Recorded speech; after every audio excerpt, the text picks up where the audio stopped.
关键时刻带您迅速掌握潮流趋势，欢迎您收看《财经趋势4.0》，我是赵廷玉。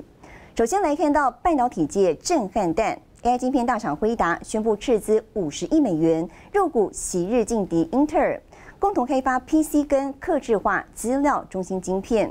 不仅牵动既有产业版图，晶圆代工领域台积电独霸现象的后续变化也受到议论。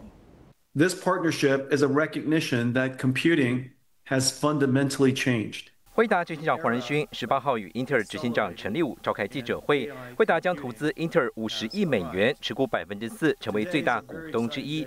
同时宣布将联手打造多世代联合产品，包含客制化 X86 处理器，由辉达 NVLink 整合到 AI 基础设施平台 ，PC 打造全新的 X86 系统单晶片，整合 CPU 加 GPU， 可能改写产业既有生态。Fuses the CPU and NVIDIA's GPU, RTX GPU, using NVLink. And it fuses these two dies into one essentially virtual giant SoC. And that would become essentially a new class of integrated graphics laptops that the world's never seen before. And so this is going to be a great growth business opportunity for both of us. 这是继8月美国政府持股1成，软银9月投入20亿之后最大首笔合作案。辉达的加入，英特尔逐渐成为美国制造国家队核心角色，同时也象征晶圆代工权力版图重整，挑战台积电既有独霸格局。A collaboration announcement. We both sides a lot of respect for TSMC, C.C. Wei, Morris Chang, and we continue to work with them. In terms of the Intel Foundry, we continue to make progress. And then in terms of the yield performance, 18A, 14A. So I think we continue to improve at the right time. Jensen and I will review that. 英特尔股价闻讯暴涨，市值激增22.77%，股价冲上30.57美元。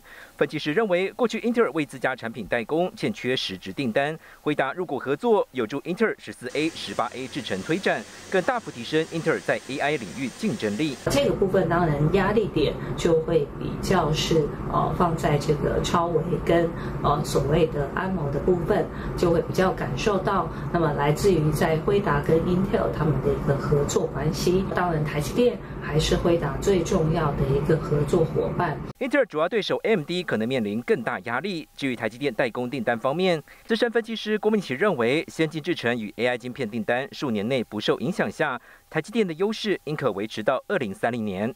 新台电视高就人沈维彤台北综合报道。好，我们再聚焦2年一度的台北航太暨国防展本周登场，来自15个国家的军工指标厂商跨海来到台湾，规模再创新高。美国军工独角兽 Anduril 也联手中科院，展出首款在台湾共同开发生产的低成本自主巡弋飞弹。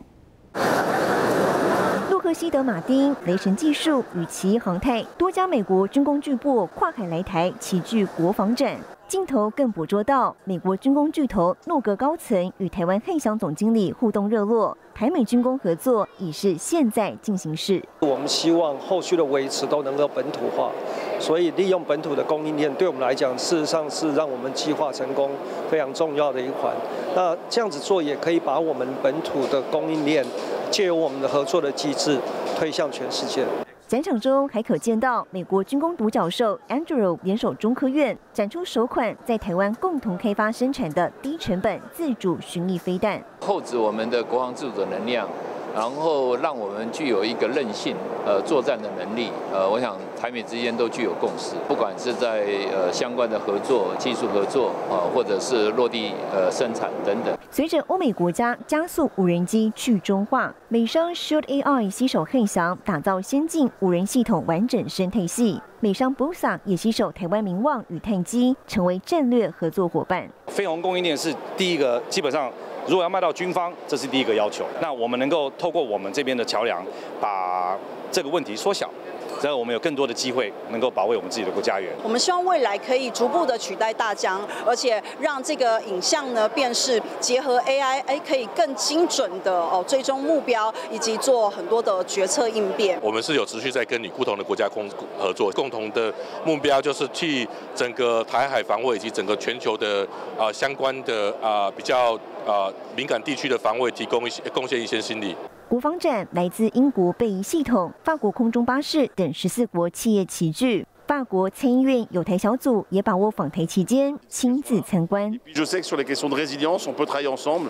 Je crois que sur la question notamment de drones, autre chose, il y a des matières à faire ensemble. 2年一度的国防展规模再创新高，在地缘政治变动下，民主供应链的合作正重塑国防产业新格局。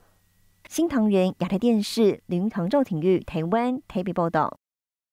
好，台北国际航太暨国防展开幕，今年聚焦领域在无人机、无人艇、航太等应用。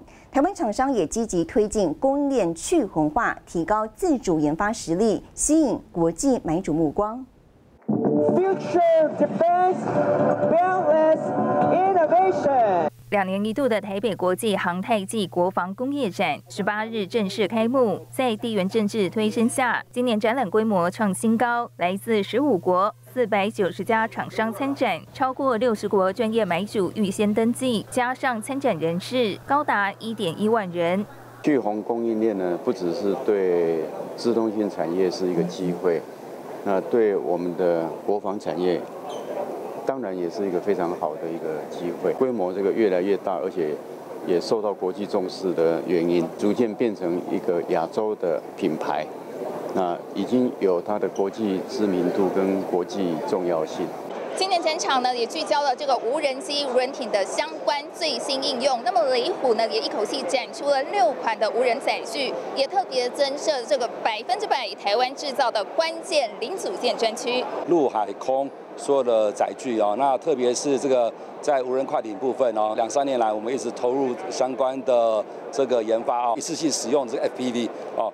全部都是台湾制造，从马达、电变、飞控、射出的相关的材料，哦，都是我们在台湾做制造的。搭载这个 AI 啊，可以做自动辨识追踪。反制系统原则上就是要侦测，然后要识别，然后最后再采取软杀或硬杀的手段。这次我们展出的雷射是全台湾唯一仅有的一个雷射硬杀，我们国人自己的产品。侦测的范围大概是5到6公里，雷射的距离1公里左右。强化台湾在无人机供应链的自主性，汉翔与雷虎联手投入研发新世代中大型无人直升机，也现身展场，将用在国防侦搜、长距离物资运送等，令各界瞩目。台船第1艘国造前舰海鲲号以模型呈现，并展示关键零件。今年5月亮相的军用级无人船奋进魔鬼鱼，则呈现远端操控能力。现在我们的船就在高雄港，它如果有跑的话，其实它的轨迹就出来，能够做到这样的控制，它事实上要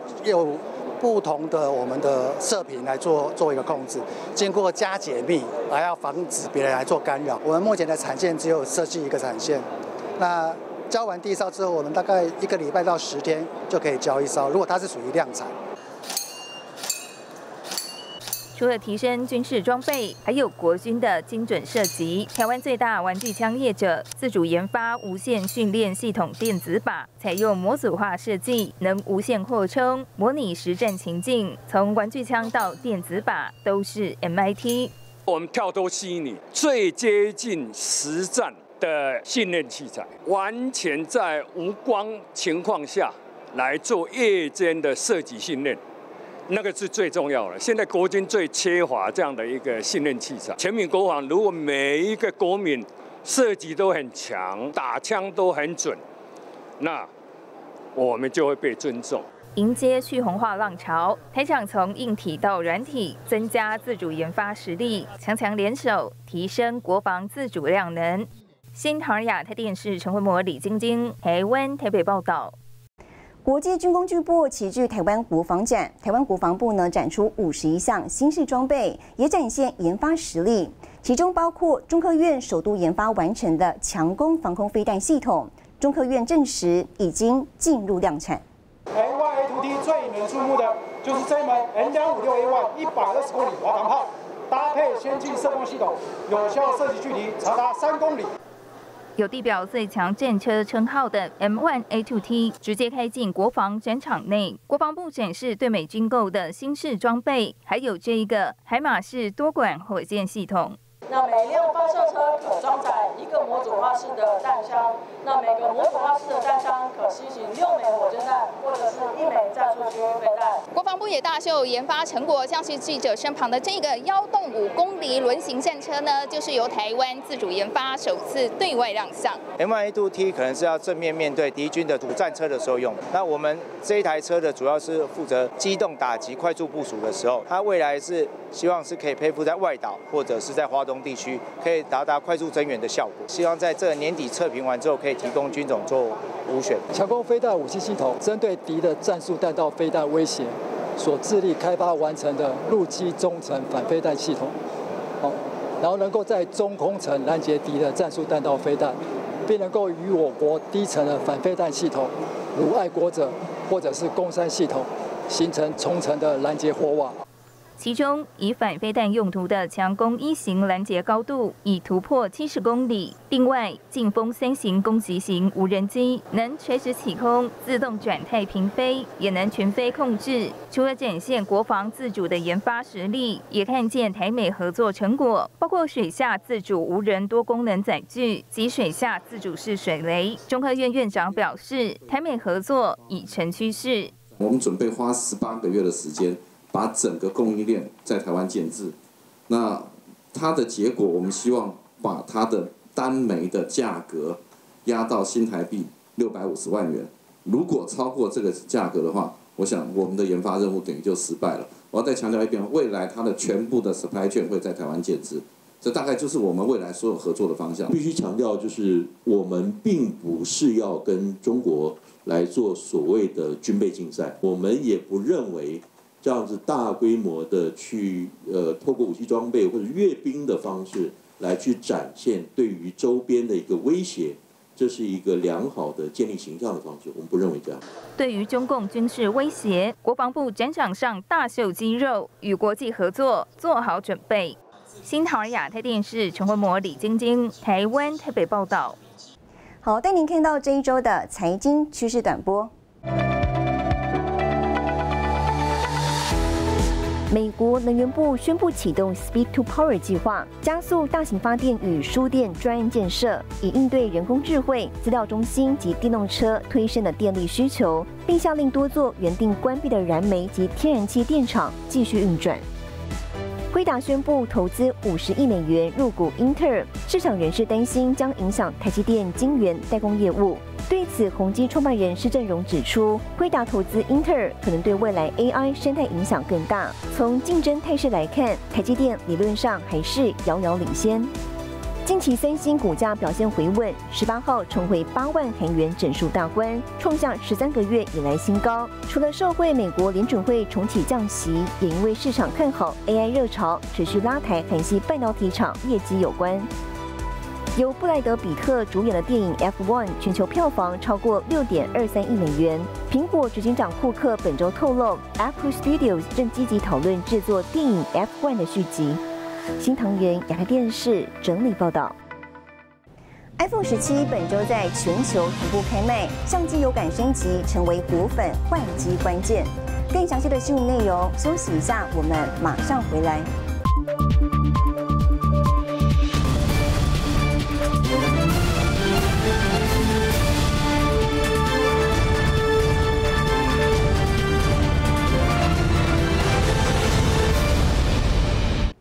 欢迎回来，苹果 iPhone 17系列新机本周在全球同步开卖。不论是苹果直营店或是电信业，在开卖前就已经看见排队人潮。果粉表示呢，相机功能升级是吸引换机的关键。iPhone 17系列新机周五在台湾正式贩售，而先前已经网络预购的民众，仍选择在开卖首日一大早就抢先到直营店换上新手机。今年的新鲜感一定是比较好的，就是它整个外观大改，然后 Air 对我来说就是一个它很薄，所以它拿起来一定很轻巧。它或许它可以大萤幕又很轻巧，这件事情很吸引我。我觉得前置镜头的升级以及那个后置的那个望远镜头升级，我都还蛮有兴趣的。之前的5倍变焦有时候可能要跑超级远的，可是因为我觉得4倍可能相对会比较好一点，但还是要实测才知道。均热板的功能，以前苹果是双层主板，又很容易有过热的问题。那今年终于把它加进来了，这样子，终于能够追上安卓了。这样 ，iPhone 17系列新机开卖，可以看到 Pro 系列的手机呢，包括讨论度很高的宇宙橙色、银色以及藏蓝色，都在周五跟台湾的消费者来正式见面了。而今年最大的亮点之一，还有我手上这一支史上最薄的 iPhone Air。新机除了颜色在线话题，亮点还有拍照功能，号称是历代 iPhone 手机最有感。Pro 系列3颗镜头都是4800万像素，可创造8倍的无损变焦，前置镜头也提升到1800万像素，成为果粉换机最期待。另外，在 iPhone 17价格，3C 达人也看好加量不加价，有望带动换机潮。我们才收到一个手机的报价，今天你到一些通讯行。你买 Pro 系列可能还会被加价2000块，因为数量有限。iPhone 17系列在相机和散热做出升级，让果粉也乐意为今年的新机买单。新唐人亚太电视林玉堂、曾新敏，台湾台北报道。和苹果年度新机 iPhone 17系列正式开卖，台湾3大电信大阵仗拼场冲刺买气，业者预估销量有望年增2至3成。请拉断带，中华电信 iPhone 17全系列正式开卖。苹果 iPhone 17系列在台湾正式销售，电信三雄上演大拼场。上午，中华电信在信义商圈网络预约排队民众领取预购新手机，民众许先生早9天排队抢头香。发表会结束就来排这样子，宇宙局还蛮特别的，就是大家都会选，但是好像都还是会买这样子。电信业火力全开，加码送大奖。中华电信董事长简之诚亲自带队。因为这一次的 iPhone 17加量不加价所以都是256 G 以上，相信应该会刺激第4季开始的买气。另一头，台湾大哥大门市南韩啦啦队明星李朱恩担任年度代言人，化身最美 F1 骑手。还有总经理林志成、商务长林东敏换上赛车劲装，信誉果粉有机会前往日本亲自体验观看 F1 赛事。台中黄先生连续2年抢得头香，排队超过50个小时，拿到李祝英亲笔签名行动电源。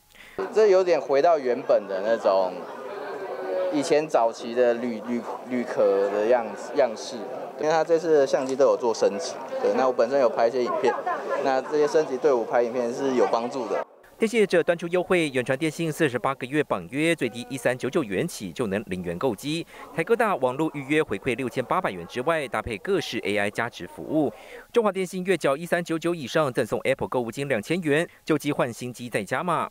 它是这个超越了去年 iPhone 16的表现。那我们没有料到的是，竟然在这个开卖首日就用了历史上最快的速度，达到了预约超过了1万只Apple Intelligence 呢，繁体中文版我们也是预计应该是蛮快就会登场。那在这样的一个加持之下呢，我们认为今年至少年度可以有一个2到3成的增长。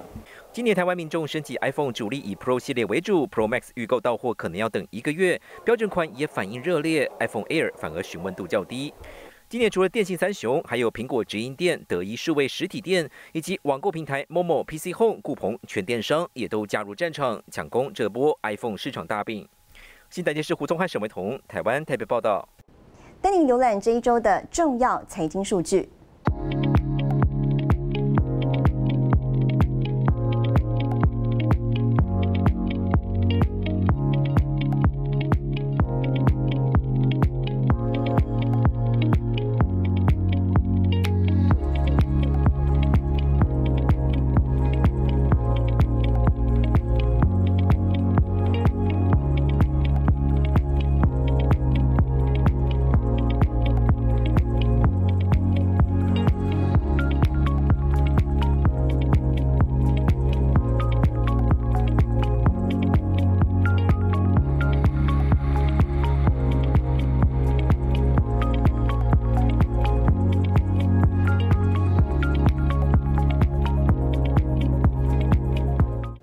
Meta 举办2025年度开发者大会，执行长祖克伯亲自展示新款智慧眼镜，搭载单边显示器，可以直接观看影片、查看跟回复简讯，被视为是 Meta 把智慧眼镜推向主流消费市场的明确讯号。国际媒体则关注 Meta 智慧眼镜是否难以摆脱中国供应链。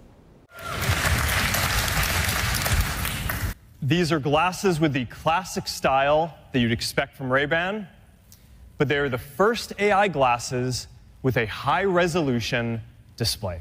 Meta 执行长祖克伯亲自展示智慧眼镜新品，用眼镜片嵌入的显示器直接观看影片、查看和回复简讯，还配备 Meta 神经手环，使用者可以透过手势控制设备。这是 Meta 第一款搭载高解析度单边显示器的 AI 眼镜 Meta Ray-Ban Display， 被视为 Meta 把智慧眼镜推向主流消费市场的明确讯号。不过发布会现场却出现意外插曲。 That's too bad. I don't know what happened. Maybe Buzz can try calling me again. 祖克伯示范来电功能时没有成功接通，只能改而播放其他示范影片，多次尴尬地提到现场网络不佳。而外媒则高度关注 Meta 智慧眼镜的幕后供应链。 而《金融时报》报道，总部位于中国山东的歌尔股份，透过一系列并购交易，扩大对智慧眼镜产业以及 Meta 扩展供应链的控制力道。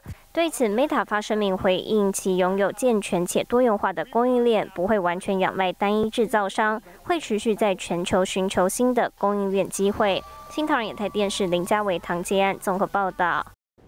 农业永续发展带来新商机，台湾厂商研发分解菌，帮助农友收成。更详细的新闻内容，休息一下。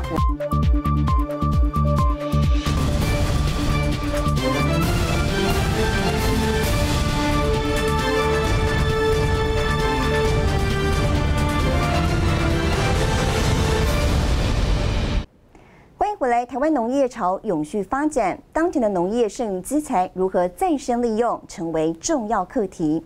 为了帮助农民解决问题，提高生产力，有台湾生技业者着重在可分解的农业剩余资材领域，与多家农改场技转分解菌种，也跟学校产学合作，成功经验吸引东南亚国家业者寻求合作机会。 台湾每年5到8月是一期稻作收割时期，但收割后的稻草处理让农民伤透脑筋。数据统计，1公顷的稻田产生6公吨稻草，如果用焚烧的方式，约产生9公吨二氧化碳。如何解决农业剩余资材，不仅是台湾农民面对的重要课题，诸多东南亚国家业者也来台湾取经。东南亚这些以生产米的地方，泰国也跟我们询问过，印尼也跟我们询问过，印度他们也发现，他们也是在烧稻草，所以他们也希望不要烧稻草，因为全世界已经不准烧了嘛，所以这些东西都是剩余资材，大家都是有这些问题。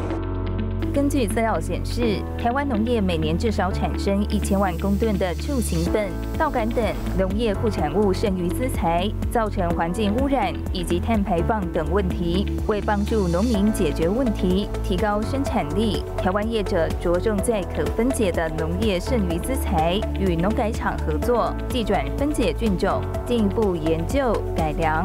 稻草我们现在就是7天就可以把它腐化了。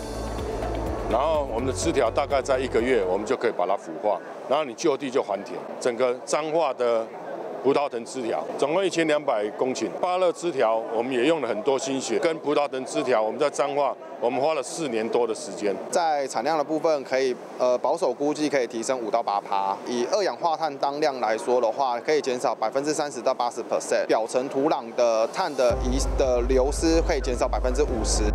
台湾生技公司业者吴兴志以生产饲料添加剂和肥料起家，把数10年研发成果与学校进行产学合作，申请国科会计划，验证农业剩余资材分解菌的减碳效益。6年期间，从北到南，农友使用面积累积超过至少2万公顷，相当于500座大安森林公园。在我很年轻的时候，就遇到很多的农民。 我是看到农民，大家都真的是很辛苦，尤其是在台湾的农民，因为你要遇到台风啊，遇到这些减产的这些的风灾，这些不好的天气的时候，他们真的很辛苦。所以我们一个初衷就是要让台湾可以更好，然后让农民可以过得更好。从我上一代的人就一直灌输我们要坚守的这个领域。 业者把透过友善环境种植出来的稻米，提高附加价值，做成各式各样的美味食品，像是用米谷粉取代面粉做出来的米松饼，还有精致的棒蛋糕和小零食等。还有米的香味，吃起来口感更 Q 弹，比较湿润一点。磨米的那个技术也会影响到最后所生产出来的产品的品质，所以其实我们从种植出来的米以及米要磨成米谷粉的这个技术，要用什么样的技术去磨制，以及后续怎么去执行，这个都是我们有去做思考的，将我们原本的这样子的想法去跟 ESG 去做另类的结合。这是一个很好的技术，这也是台湾的一个很好发光的一个地方。我们会希望说，将这个技术有机会推广到国外去，让国外也能够有这样子的永续农业、友善环境的一个这样的愿景跟指标，同时间来去照顾到我们的世界的环境跟农业。以永续农业、友善环境的角度出发，带动善的循环，提高台湾农业附加价值，更把这份成功经验推向国际。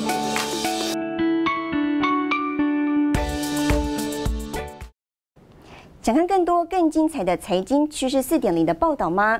请点开以下说明栏的连结，免费注册我们的订阅网站，把握独享时段，带您享受没有言论审查的深入报道。我们的努力非常需要您的支持。